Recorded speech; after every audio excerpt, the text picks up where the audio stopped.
now, Sarge. The obstruction is some football fans listening to Billy Adams. The busker? Yeah, the one who's always making a nuisance of himself. You'll have to shift a lot of them, Polly. We've had a complaint. Afternoon, Billy. Not again. Haven't you got anything better to do? You know the rules, Billy. You're causing an obstruction. What's the problem? He's just playing for us.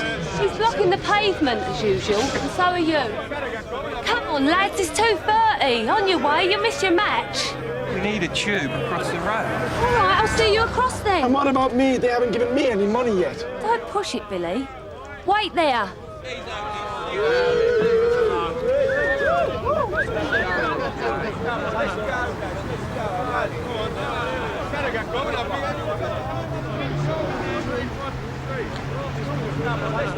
Hurry up.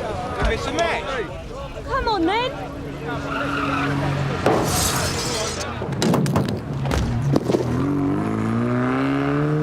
Wait there. Sierra Oscar from 469. Go ahead, Polly. Ambulance required. The Harp, Catlin Street. A failing to stop accident. A blue A-Reg Sierra heading north. One occupant, male IC1. Received, Polly. How bad is he? He's unconscious. Keep back, please. I hope you're pleased with yourself. Give it a rest, Billy. I saw it. You said come on, but you never waited for the cars to stop. The traffic was stopped. No, it wasn't. You never waited for the blue car to see you, did you? Look, just wait on the pavement, please. Anyone who saw it happen, I'll need statements. I didn't see what happened. Me neither. Don't worry, lads. I saw it. And I'll be making a statement, all right. Show me attending that PI outside the Harp Ray. Will do, Bob. Billy Adams has called to say that Polly was to blame in some way. Yeah, understood. I'll report the accident and investigate. It's your fault, like Billy says. You told us to cross. Just wait a minute and someone will come and talk to you. Right, do what the officer says, please. You get a chance to explain what you saw. You're not going to listen to her, are you? Look, I want to make a complaint. All in good time, all right? Come on, lads, I want a drink. They're out of order, Sarge. I had the traffic stopped. Debbie. All right, in a minute, eh? How's the victim? Not good, Sarge. Serious head injuries. He's stopped breathing once already. Right, well, you better go with him to St. Hugh's and make sure there's an accident investigation unit on its way in case he dies. I was just helping him across the road, Sarge. Yeah, sorry, Gower. I had the traffic stopped and this lunatic in the Sierra came round the side. And he definitely saw you? Yeah, I saw him looking at me and then looking at the Fiat in front. Next thing I know, he's hitting Higgs. He didn't even seem to try and brake. And the Fiat definitely stopped. And the driver of the Sierra definitely seen you? Yes, sir. You've got nothing to worry about. But the lady in the Fiat's a bit shaken, Sarge. It might come down to Billy and the fans' word against mine. Then we're going to have to get hold of the driver of the Sierra and find out what the hell he thought he was up to. I'll just drop those off. Won't be a second, Reg. Yeah, well, keep stuff and roll at me. Hang on a minute. Look at that Jag. Oh, yeah. Nice motor. Yeah, well, that one isn't. I'm sure I got traffic to put a prohibition notice on it last week. The rear springs are gone and the wheel arches are rubbing against the tyres. Belonged to a Mr. Osborne or something like that. Doesn't look as if he's fixed it. Doesn't look like he's touched it. There's no way it's passed its MOT. Well, what's it doing here? Well, exactly, the bloke's having a laugh. I'll see if anyone in the nick knows.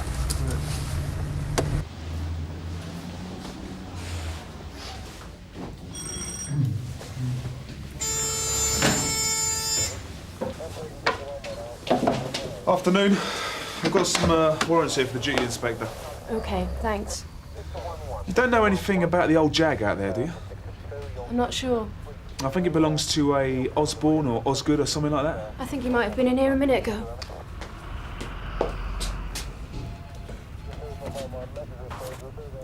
C103AYW. Yeah, that's right. Philip Anthony Osborne. He was in for a PG-10, removal of prohibition notice. You what? Well, he'd had a PG-9 put on his car.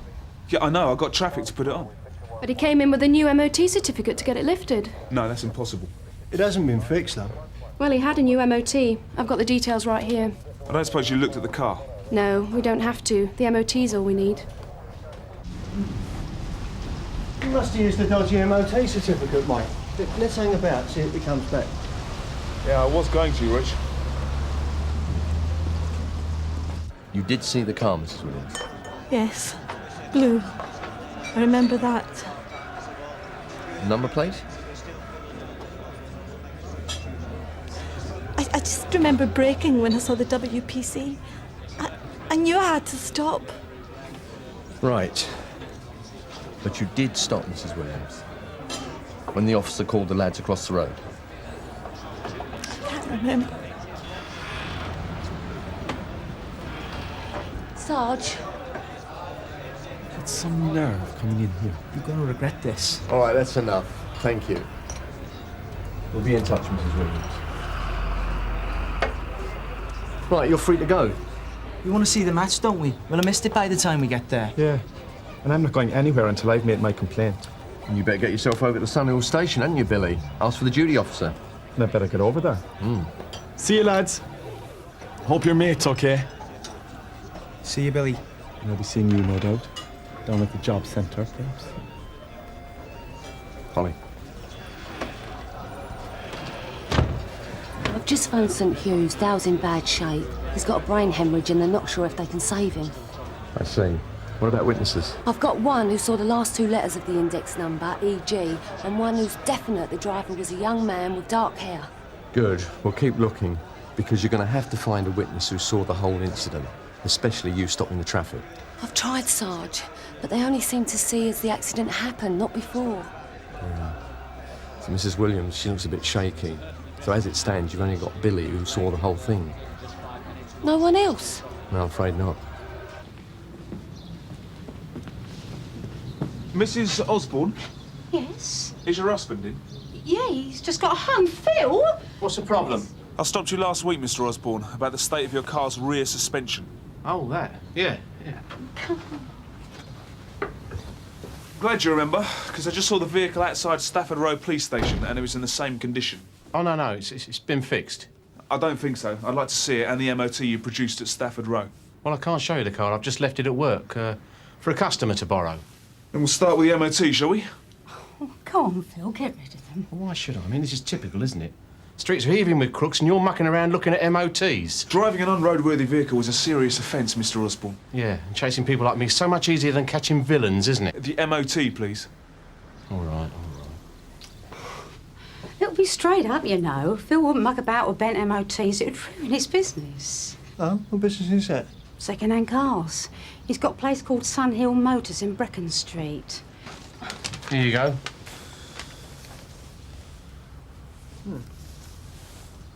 Looks all right to me, Mike. Happy now? Hardly, Mr. Osborne, since your car hadn't been mended when I saw it. You've just made a mistake, that's all. Then you won't mind us paying a visit to your garage. Make sure the car isn't there. Yeah. Your wife told us. Sunhill Motors? Look, I told you, someone's borrowed the Jag. Yeah, so you won't mind us having a look round. I'll come with you. Don't want the punters getting the wrong idea. Of course not. According to the goalie book, it can only be C Charlie or E Echo before the last two letters, Polly. That still means 2 lots of 999 combinations. That's a lot of cars, Sarge. Not necessarily. So, you're quite sure that W.P.C. Page hadn't stopped the traffic? I'm positive. She was in too much of a rush to get rid of us, so she called those lads across without even checking. So you're saying she was negligent, Billy? Of course I am. And this wouldn't have anything to do with you frequently being moved on by my officers? Nothing at all. Because if your accusation is false, we found out, Billy. You mean if it's mistaken? Anybody can make a mistake. Except police officers, of course. Precisely. Well, quite a few would be lorries and motorbikes. Then we can eliminate anything that isn't a Ford of the right colour and body type.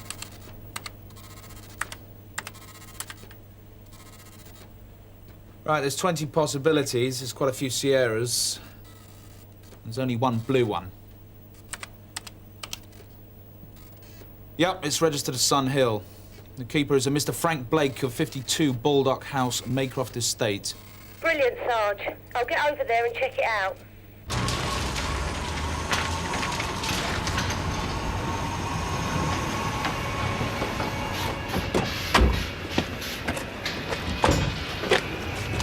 See? Told you the Jag wasn't here. Don't mind if we take a look around, do you? Well, yes, why? The oldest reason in the book, Mr. Osborne, and she don't seem to want us to. Sierra Oscar from 469. Go ahead, Polly. I've just left Mr. Blake in Bulldog House. He says he sold the Blue Sierra to a garage last week, Sarge. To Sunhill Motors, Brecon Street. 469 from 517. Can you repeat that, please, Paul? The suspect bought Sierra in the south stop. Alpha 246 Charlie Echo Golf was sold to Sunhill Motors in Brecon Street last week. Yeah, we're with Mr. Osborne in Sunhill Motors now. Stand by, Polly. Well, don't look at me. I sold it a couple of days ago. I haven't seen a Blue Sierra, mate. See? Yes, Mr. Osborne, but what I don't understand is why you're so bothered about us being here. You've been like a pig in a bacon factory since we arrived. There's nothing at all to hide. Mike?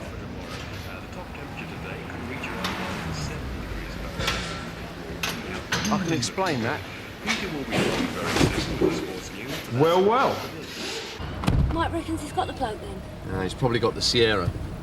It's got a damaged bonnet and the windscreen's been replaced too. But what about Osborne? Well, he says that he sold the car, but he's definitely not young with dark hair. Witnesses could have been mistaken, Sarge. No, I'm sorry, Polly. No way this is your driver.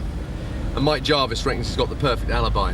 What's that? He was in the front office of Stafford Row Nick at the time. Look, you know it wasn't me driving the Sierra, so why don't you just leave me alone?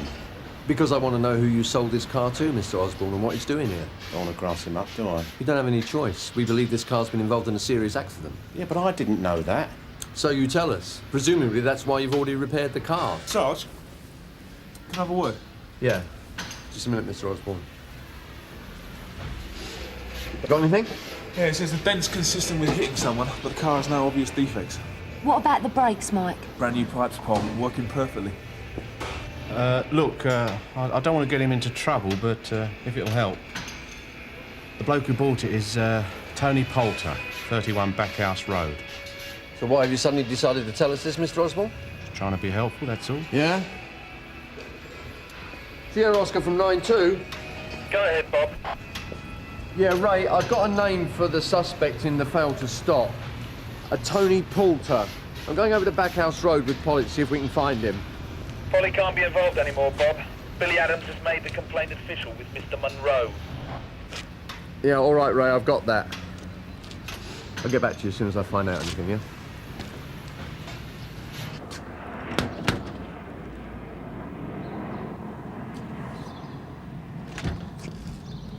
Yes? Good afternoon. Is Tony Poulter in? No, I'm his girlfriend, Kirsty Stevens. What's happened? Well, do you mind if I come in and have a word with you then, Miss Stevens? Thank you.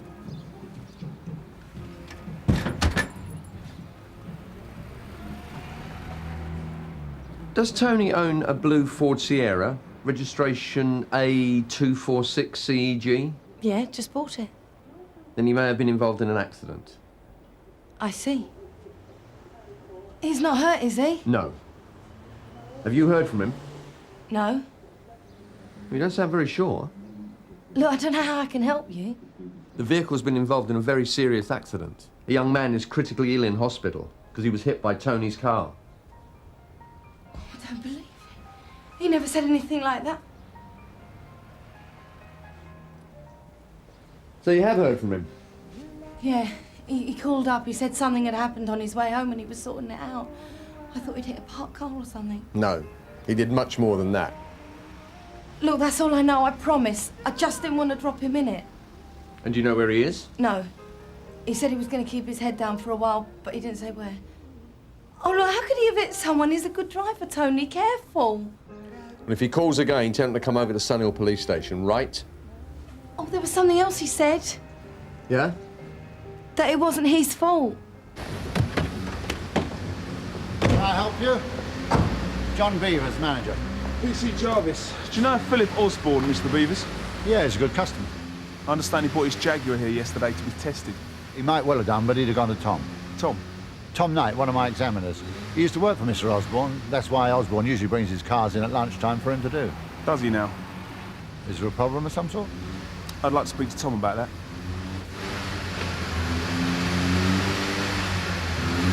Tom Knight, can we have a word, please? About. Can you switch that off, please? What's the matter? Finally got me from my bolt, eh? Did you issue an MOT certificate on a Jaguar XJS to a Philip Osborne yesterday? I might have done. Well, I'm sure we can check the counterfoils, Mr. Knight, if your memory needs refreshing. I remember, yeah, I did. No problems, I have. Not unless you call having no rear suspension a problem, no. We saw the vehicle a couple of hours ago and it hadn't been fixed since I put a prohibition notice on it. What's happened? Nothing, Mr. Beavers. I wouldn't say that, Tom. Do you want to talk here or at the station? Not yet. I just went easy on the Jag, didn't I? Easy? The rear end was scraping his tyres. Osborne said he was going to fix it as soon as the parts came in. He just wanted to get this prohibition thing lifted so he could use the Jag if he had to. And you risked your job for that? Correction, threw away your job. You ain't going to tell Beavers, are you? We won't have to. We'll find out when we summons you. Summons me? Tom, you've knowingly issued a defective vehicle with an MOT certificate. I'd say you were in big trouble. Would it help if I told you why? You wanted to see me, sir? Yes, Polly. Sergeant Cryer has spoken to Tony Poulter's girlfriend, but we're no nearer finding Poulter yet, I'm afraid. Right. I also wanted to tell you that Dale Higgs died half an hour ago. He never regained consciousness. It won't affect the investigation of the complaint as such. No. I'm sure area complaints will believe your version of events, Polly. Billy Adams comes across as an evil little so-and-so. He is, sir. But there's no witnesses. No one was watching me before the accident happened. I know, Polly. Why should I run the risk of discipline or even worse on the word of a dosser with a chip on his shoulder? It's called accountability, Polly. Sometimes it's unpleasant and even unfair. But if we take that away, who's going to know if we do anything wrong? I'm all for being accountable, sir. But on the word of Billy Adams. I used to work for Osborne a few years back as a mechanic before things went wrong. And before what went wrong? Before I got nicked. It was Osborne's garage I used to do the cut and shuts in. I'm straight now, I swear. Go on, Tom. I did my MOT testers training after I came out, to start fresh. Then I needed a motor, didn't I? So you went to Osborne for a car? Yeah. Well, no finance company would touch me, would they? Osborne let me have a car and said I could pay him back some each month. Very public-spirited of him. Yeah. Except when I couldn't keep up with me payments. He said I could settle my debt some other way. How? By going easy on him. I'd tell him if there was something wrong with his car so as he could fix it. But I gave him the MOT anyway. You're telling me you threw away 6 months of training for that? I had no choice, did I? Osborne knew about me, didn't he? About me form. He threatened to tell Mr. Beavers. I mean, I've got sole charge there half the time. Beavers would have kicked me out like that if he'd have known. What, so Osborne was blackmailing you? Yeah. And it wasn't just his Jag. Can I help you? I need to speak to Sergeant Cryer right away. I want you to think very carefully, Tom. Did you examine an A-Reg blue Ford Sierra in the last couple of days? Yeah. Why? Tony called again. He begged me to give you this, to prove it wasn't his fault. MOT Express. He'd only just bought the car, with a new MOT. So how could the brakes have failed? But I told Osborne to change the flexible pipes on the front. They were gone. Swelled up like a balloon when you put the brake pedal down. He did change them, didn't he? Yeah, he changed them, Tom. The question is when. Right, first we have a word with Mr. Osborne. But what have you got him on, Sarge? Well, to start with, knowingly selling a defective vehicle. Yeah, Mr. Middle England's about to discover he's broken the law. But how are you going to prove Osborne fixed the brake pipes after the accident? Polly, with great difficulty. But Poulter did say to his girlfriend that his brakes failed, so when we find him, he should give us a statement to that effect. First, we've got to find him. Exactly. 7 Dishman Road, disturbance, 2 men fighting. Any unit free to deal?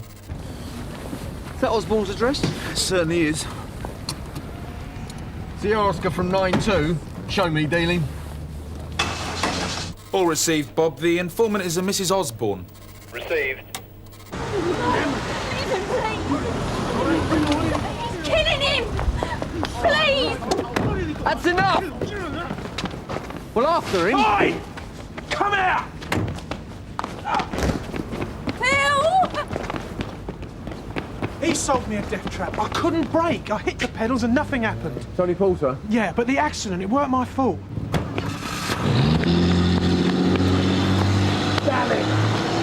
Oh, Mike, get back the car, mate. Sierra Oscar for 171. Osborne sold me this Sierra like that, with an MOT. Suspect making off in a green Jaguar registration. I went straight round there after the accident happened. He just told me to keep quiet. Said he'd fix the car up and no one would know. 103 Alpha Yankee Whiskey. Then I heard what happened to that bloke I hit. So I come over here in that wreck of a Jaguar Osborne lent me. Heading west on Cheswick Road. 1 occupant. Sierra Oscar from 469. I'm in Abrams Road, not far away. See if you can climb off before he gets to the main road, Polly. My pleasure, Reg.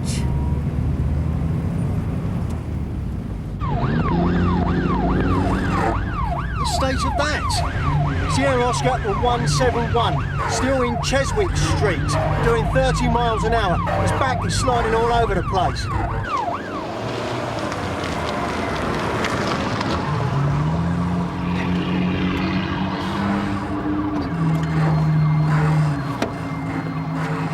I've blocked him now.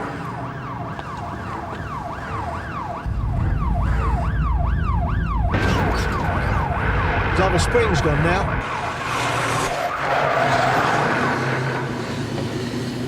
Right then. I didn't mean any trouble. How could I know that Sierra's brakes would go? Just look at the state of your own car, Mr. Osborne. See what happens when you ignore the MOT? What's going on? I thought she wasn't supposed to be involved with this investigation. She isn't. She just happens to be standing here, Billy. Well, I tell you that we have found the driver of the Blue Sierra. Oh? And he says that he saw W.P.C. Page trying to stop him. The Fiat had stopped in front of her, but he just couldn't stop himself. His brakes failed. Pure and simple. Yeah? Yes. All right. Well, I must have been mistaken then. No harm done, eh? None at all, Billy. It's all part of the job. It is? Along with upholding the law. Of course. Like the old law, which makes it a crime to beg or busk on the streets. Usually we turn a blind eye, of course. But in future, I think I'll be making an exception for you. You'll be what? I should think about a new career, Billy. See you down the job centre.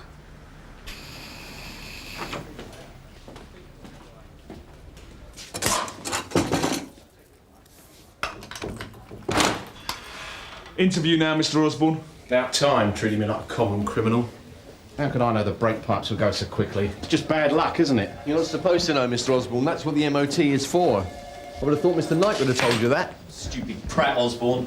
You're not taking the word of a criminal like him, are you? Against a respectable man like me with no record? Respectable? You mean no records yet, Mr. Osborne? Look, I didn't have the accident. I didn't run over that boy. But you were a party to it. The CPS may go for vehicular manslaughter. And even if they don't, the condition of that Sierra when you sold it was a crime. Just like any of those other crimes I understand you were telling my colleagues to get on and deal with earlier. I didn't mean any harm. Yeah? Try telling Dale Higgs that.